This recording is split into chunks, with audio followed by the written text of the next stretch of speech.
দেখা করলো, যে নীরা সম্পর্কে একটা মর্মান্তিক গল্প বলেছিল। নীরা গ্রামের একজন মহিলা যে তার বাচ্চাকে হারিয়েছিল প্রচন্ড ঠান্ডার জন্য এবং উপযুক্ত চিকিৎসা সুবিধা ও সরঞ্জামের অভাবের কারণে।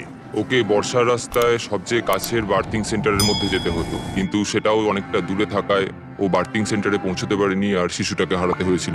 আর সরকারি টাকার অভাবের জন্য এই হাসপাতালটা অন্তত 2030 সালের আগে পর্যন্ত বিদ্যুৎ পাবে না। হসপিটালে যদি বার্থিং ফেসিলিটি থাকতো তাহলে ওর ক্ষেত্রে পুরো সিচুয়েশনটাই বদলে যেত।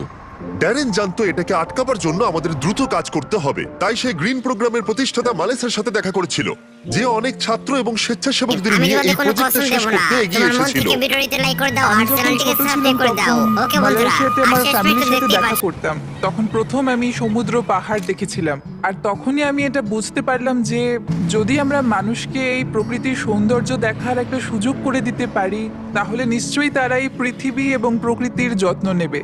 তাই আমরা পুরো বিশ্ব থেকে ছাত্রছাত্রীদের নিয়েছি যারা এই ব্যাপারে ভাবে এবং কিছু করতে চায়, এবং যাতে আমাদের ভবিষ্যৎ প্রজন্মের কোনো অসুবিধা না হয়, তাই আমরা এই পদক্ষেপ নিয়েছি যাতে এই বিশ্বটা আরো অনেক অনেক সুন্দর হয়ে ওঠে। সঞ্জয় এবং মেলিসার সাথে দেখা করার পরে ড্যারেন খুবই উৎসাহিত হয়ে কাজটা শুরু করে দিয়েছিল, সোলার প্যানেল এবং ব্যাটারি ইনস্টল করে হসপিটালে বিদ্যুৎ আনতে, তার সাথে এই সম্প্রদায়ের জন্য আধুনিক সরঞ্জামের ব্যবস্থা করতে, যাতে এটা একটা আধুনিক বার্থ সেন্টার হয়ে ওঠে।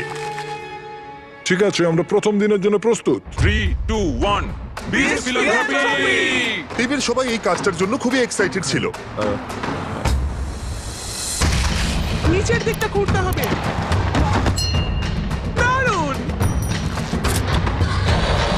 প্রথম দিনের শেষে টিম খোঁড়াখুড়ি এবং সমস্ত ওয়্যারিং শেষ করে ফেললো। আমি সত্যি এদের অস্বীকার করতে পারি না, কারণ এই গ্রামের মানুষদের মধ্যে কিছু একটা আছে।